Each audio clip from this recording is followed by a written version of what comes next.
జగన్మోహన్ రెడ్డి గారు ఒక రిఫార్మర్ అంటే సంఘ సంస్కర్త. ఆ రోజు గ్రామ స్వరాజ్యాన్ని ఏర్పాటు చేయాలని గాంధీ గారు ఏదైతే కలలు కన్నాడో అదే గ్రామ స్వరాజ్యాన్ని జగన్మోహన్ రెడ్డి గారు తీసుకొచ్చాడు. చాలా గొప్ప వ్యక్తి, రిఫార్మర్, సంఘ సంస్కర్త అనేది. ఎందుకంటే ప్రజల దగ్గరికి పరిపాలన తీసుకొచ్చాడు. సచివాలయాల ఏర్పాటు ద్వారా స్కీమ్స్ అన్నీ ఇళ్ళ దగ్గర తీసుకొచ్చాడు. వాలంటీర్ల ద్వారా రైతులకి సైన్స్తో పాటు స్కీమ్స్ కూడా దగ్గరికి తీసుకొచ్చాడు. ఆర్బీకేల ద్వారా. ఇంతకన్నా గొప్ప ముఖ్యమంత్రి ఇంకెవడుంటాడు? రిఫార్మర్. అందుకనే గొప్ప సంఘ సంస్కర్త అనేటువంటి. ఎవడు ఏమన్నా ప్రజాస్వామ్యం కాబట్టి తెలుగుదేశం పార్టీ వాళ్ళు, జనసేన, ఇంకో పార్టీ ఏదో అనుకుంటారు. కానీ నిజంగా పార్టీలు లేకపోతే సంఘ సంస్కర్త అని అందరూ ఒప్పుకోవాల్సినటువంటిదే. ఈరోజు వైఎస్ జగన్మోహన్ రెడ్డి గారు 2,30,000 ఉద్యోగాలు వాలంటీర్లు, 1,36,000 ఉద్యోగాలు సచివాలయాలలో. సంఘ సంస్కర్త కాదా? అలాగే రైతు భరోసా కేంద్రాల ద్వారా 10,778 రైతు భరోసా కేంద్రాల ద్వారా రైతులకు సేవలు అందించడం సంస్కర్త కాదా?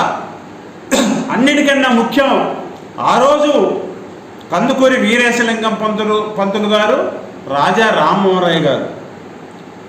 కందుకూరి వీరేశలింగం పంతులు గారు బాలికా విద్య కోసం పోరాటం చేశాడు. బాలికల్ని చదివించాలని, బాల్య వివాహాలు రద్దు చేయాలని. ఈరోజు జగన్మోహన్ రెడ్డి గారు అమ్మఒడి, గోరు ముద్ద, విద్యా దీవెన ద్వారా ఆడపిల్లలను చదివిస్తున్నాడు. అన్నగా తయారై మరో కందుకూరి వీరేశలింగం పంతులు. అలానే ఆ రోజు సతీ సహగమనాన్ని వ్యతిరేకించి మహిళా విద్యకు పాటుపడ్డాడు రాజా రామ్మోహన్ రాయ్ గారు. ఈరోజు జగన్మోహన్ రెడ్డి గారు కూడా చేయుత ఆసరా ద్వారా ఆడవాళ్ళను ఆదుకొని మరో సంఘ సంస్కర్తలాగా తయారయ్యాడు. నిజం కదా? అంతేకాదు ఈరోజు జిల్లాల ఏర్పాటు, 26 జిల్లాల ఏర్పాటు చేసి దానికి మరి ఎన్టీ రామారావు పేరు పెట్టాడు. ఒక జిల్లాకి అన్నమయ్య పేరు, స్వామివారి పేరు. ఇంకొక జిల్లాకి చరిత్ర ప్రసిద్ధి చెందిన పల్నాడు పేరు. ఇంకొక జిల్లాకి విప్లవకారుడు అల్లూరి సీతారామరాజు పేరు. అలా ఇంకొక జిల్లాకి మన్యాన్ని గుర్తుకు తెచ్చే మన్యం జిల్లా. ఇలా జిల్లాలను ఏర్పాటు చేయడమే కాకుండా రెవెన్యూ డివిజన్స్ కూడా పెంచాడు. కుప్పానికి ఇన్ని సంవత్సరాల నుంచి ఎమ్మెల్యేగా పనిచేస్తే చంద్రబాబు నాయుడు 13 సంవత్సరాల 6 నెలలు ముఖ్యమంత్రిగా పనిచేసిన చంద్రబాబు నాయుడు తాని రెవెన్యూ కార్యాలయాన్ని కుప్పానికి ఇచ్చాడు. కుప్పాన్ని మున్సిపాలిటీ చేశాడు. ఇది కదా సంస్కర్త లక్షణం అంటే. ఇది కదా సమాజ సేవ చేయాలని దృక్పథం గల ముఖ్యమంత్రి ఉన్నాడంటే. ఇది కదా భావితరాలకు భవిష్యత్తును దృష్టిలో పెట్టుకుని చేసేటువంటి పనులు. ఈరోజు జగన్మోహన్ రెడ్డి గారు సంస్కరణలు ఆగిపోతే ఉన్నోళ్ళకి ఏం పర్లేదు, కానీ పేద విద్యార్థుల యొక్క చదువులు దెబ్బతింటాయి. పేద విద్యార్థులు బాధపడతారు. వాలంటీర్ వ్యవస్థను తీసేస్తామంటున్నారు. వాలంటీర్ వ్యవస్థను తీసేస్తే 2,34,000 మంది కడుపు కొట్టిన వాళ్ళు అవుతారు. సచివాలయాలు ఇబ్బంది పెడితే సచివాలయాల్లో 1,34,000 మంది పర్మనెంట్ ఉద్యోగులు ఇబ్బంది పడతారు. అలాగే జగన్మోహన్ రెడ్డి గారు పెట్టిన సంస్కరణలు ఆగిపోతే రైతులు ఇబ్బంది పడతారు. ఈరోజు రైతులకు సంబంధించి ఆంధ్ర రాష్ట్రం వ్యవసాయంలో 4వ స్థానంలో ఉంది. ప్రకృతి వ్యవసాయంలో మొదటి స్థానంలో ఉంది. మినరల్స్ పండించడంలో 2వ స్థానంలో ఉంది. ఈ 4 ఏళ్లలో ఇంత అభివృద్ధి. ఇది కదా సంస్కర్త లక్షణం. ఇది కాకుండా ఆర్బీకేల ఏర్పాటు, ఇది కాకుండా డిఎస్సి వాడికి 98లో డిఎస్సి పాస్ అయిన వాళ్ళకి, 2008లో డిఎస్సి పాస్ అయిన వాళ్ళకి, బీఈడి వాళ్ళకి పిలిచి ఉద్యోగాలు ఇస్తున్నారు. చంద్రబాబు నాయుడు నేను ఏదో మెంటల్ వచ్చిన వాళ్ళు 12 డిఎస్సీలు అంట, 13 ఏళ్ళు చేసి 12 డిఎస్సీలు అంట. ఎప్పుడు ఇచ్చినవో? ఎంత అబద్ధాలు అంటే కళ్ళు మూసుకొని అబద్ధాలు ఆడతాడు, మరీ అబద్ధాలు ఆడతాడు. వీళ్ళందరికీ డిఎస్సి బీఈడి వాళ్ళకి ఉద్యోగాలు పిలిచి ఇవ్వలేదా జగన్మోహన్ రెడ్డి గారు? అది కదా సంస్కర్త అంటే. ఇది కాదు, agri testing labs, Animal testing labs, 150 agri testing labs. ఇది కదా సంస్కరణ లక్షణం. ఇది కాదు, ఇంకా 10,592 విలేజ్ క్లినిక్స్. ఎంత ర్యాపిడ్ డెవలప్మెంటే హెల్త్ రంగంలో, విద్యా రంగంలో. 17 మెడికల్ కాలేజ్, 7,000 ఎంబీబీఎస్ సీట్లు పెరుగుతున్నాయి. 10,592 విలేజ్ క్లినిక్స్ ద్వారా హెల్త్ని కంట్రోల్ చేస్తూ ఉన్నాడు. నిన్న కరోనాని కంట్రోల్ చేయడం అంటే మామూలు విషయం కాదు. 10,000 హెల్త్ క్లినిక్స్, దాదాపు 53,000 మంది హెల్త్ డిపార్ట్మెంట్లో ఉద్యోగాలు ఇచ్చారు. ఇందాక చెప్పినటువంటి 2,30,000, 1,36,000 కాకుండా 54 లక్షల ఉద్యోగాలు హెల్త్ డిపార్ట్మెంట్లో ఇచ్చి, 17 మెడికల్ కాలేజీలు పెట్టించి, 10,000 హెల్త్ క్లినిక్స్ పెట్టించి ఎంతగా డెవలప్ చేస్తున్నాడు ఒకసారి ఆలోచన. ఇది కదా సంస్కర్త లక్షణం అంటే.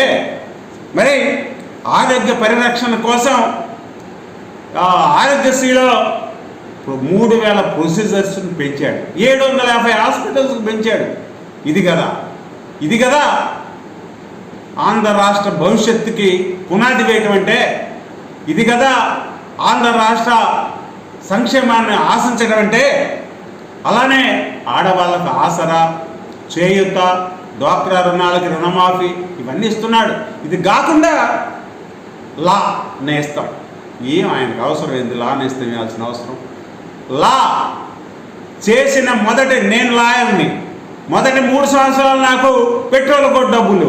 కానీ ఈరోజు ఉన్నటువంటి లాయర్లకి మొదటి 3 సంవత్సరాలు నెలకు 5,000 ఇస్తున్నాడు. ఎంత విజన్ ఉన్నటువంటి వ్యక్తి ఒకసారి ఆలోచించండి.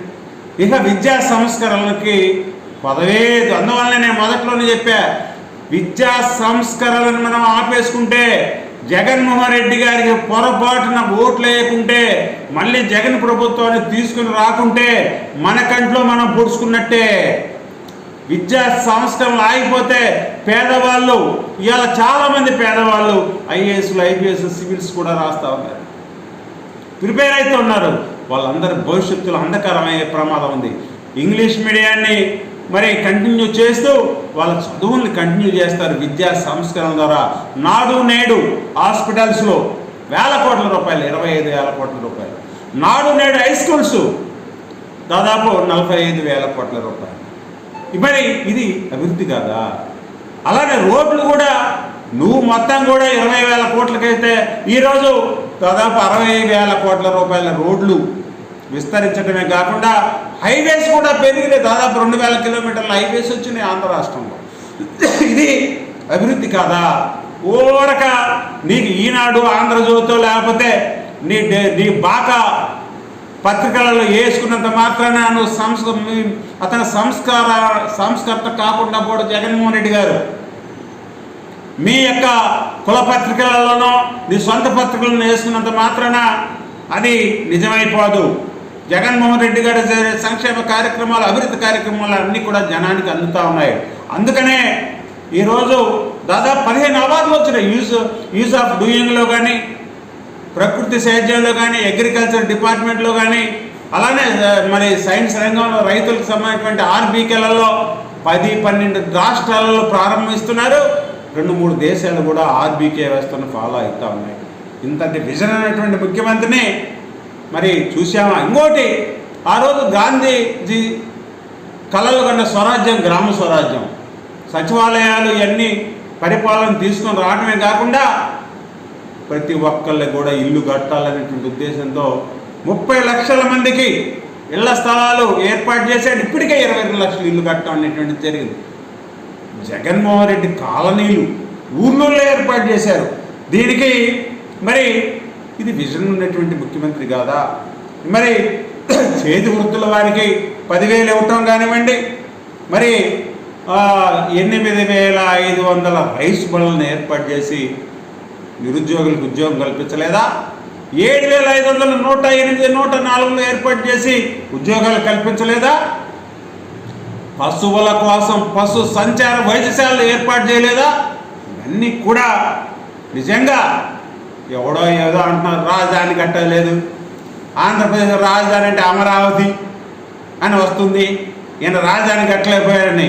కానీ ఆయన విజన్ ఉన్నాడు ముఖ్యమంత్రి, సంస్కర్త అని చెప్పాను. ఎందుకంటే హైదరాబాద్ లాగా అభివృద్ధి చేస్తే అమరావతిలో విజయవాడలో రేపు మళ్ళీ ఏదైనా ఉద్యమం వస్తే రాయలసీమ కోస్తాంధ్ర అనాథలైపోతారని విశాఖపట్నంలో శాసన రాజధాని, అలానే కర్నూలులో న్యాయ రాజధాని, అలాగనే కార్యనిర్వాహక రాజధాని అమరావతిలో ఏర్పాటు చేయాలని సంకల్పిస్తే 470 పబ్లిక్ ఇంట్రెస్ట్ లిటిగేషన్స్ ఉన్నాయి.